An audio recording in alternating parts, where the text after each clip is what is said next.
कांग्रेस नेता राहुल गांधी ने मंगलवार को संसद के अंदर जाने से पहले पत्रकारों से बात की। राहुल ने कहा, मूल मुद्दा जाति आधारित जनगणना है और लोगों का पैसा किसे मिल रहा है, वो इस मुद्दे पर चर्चा नहीं करना चाहते हैं, वो इससे दूर भागते हैं। हम इस मुद्दे को आगे बढ़ाएंगे और सुनिश्चित करेंगे कि गरीबों को वो मिलता है जिसके वो हकदार हैं। कांग्रेस अभी हाल ही में मध्य प्रदेश, छत्तीसगढ़ और राजस्थान में चुनाव हार गई थी।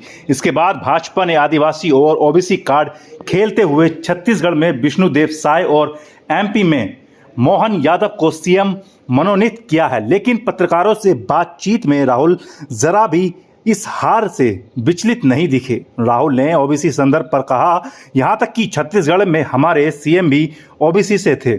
उन्होंने भी ओबीसी सीएम की घोषणा की, लेकिन सवाल ये है कि क्या संरचना में उनका प्रतिशत कितना है।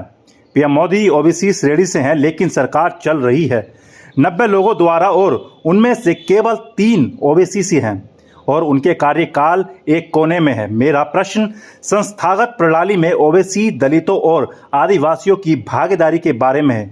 राहुल ने आगे कहा, वो हमें इस मुद्दे यानी कि जाति जनगणना से भटकाने के लिए जवाहरलाल नेहरू और अन्य के बारे में बात कर रहे हैं।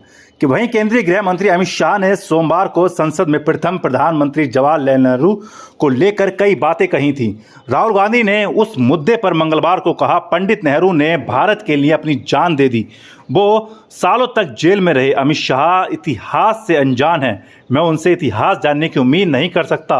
उन्हें इसे दोबारा लिखने की आदत है। बार बार उठा रहे हैं जाति जनगणना का मुद्दा। कर्नाटक चुनाव से लेकर हाल के 5 राज्यों के चुनावों में कांग्रेस नेता राहुल गांधी बार बार जाति जनगणना का मुद्दा उठाते रहे हैं। इससे भाजपा ने दबाव भी महसूस किया और उसी का नतीजा है कि उसने एमपी में ओबीसी के यादव वर्ग से मुख्यमंत्री मनोनीत किया। राहुल गांधी ने नवंबर महीने में 3 राज्यों एमपी, छत्तीसगढ़ और राजस्थान की रैलियों में कई बार और कई जगह वादा किया था कि केंद्र में जब भी कांग्रेस आई तो जाति जनगणना पूरे देश में कराई जाएगी। राहुल गांधी ने कहा था, आज़ादी के बाद सबसे क्रांतिकारी फैसला कांग्रेस लेगी। उन्होंने कहा था कि अगर उनकी पार्टी दिल्ली में सत्ता में आती है तो पहला हस्ताक्षर जाति जनगणना पर होगा। राहुल गांधी ने पीएम मोदी का वो भाषण याद दिलाया जिसमें उन्होंने कहा था कि गरीब की कोई जाति नहीं होती। राहुल ने 15 नवंबर को कहा था, जब ओबीसी को अधिकार देने की बात आती है तो वो कहते हैं कि ओबीसी है ही नहीं, भारत में एक ही जाति है, गरीब। ओबीसी है और हम पता लगाएंगे कि कितने गरीब हैं, चाहे 10 हों या 20 हों या 60% हों। जितनी आबादी होगी उतनी भागीदारी मिलेगी। कर्ज माफ होगा तो किसानों का होगा, अरबपतियों का नहीं। बहरहाल कांग्रेस का जातीय जनगणना आकर्षण राज्य विधानसभा चुनाव में विफल हो गया, क्योंकि भाजपा के ओबीसी उम्मीदवारों ने कांग्रेस के मुकाबले प्रभावशाली अंतर से जीत हासिल की है। कांग्रेस अपनी तरफ से ओबीसी राजनीति का कोई मौका छोड़ नहीं रही है।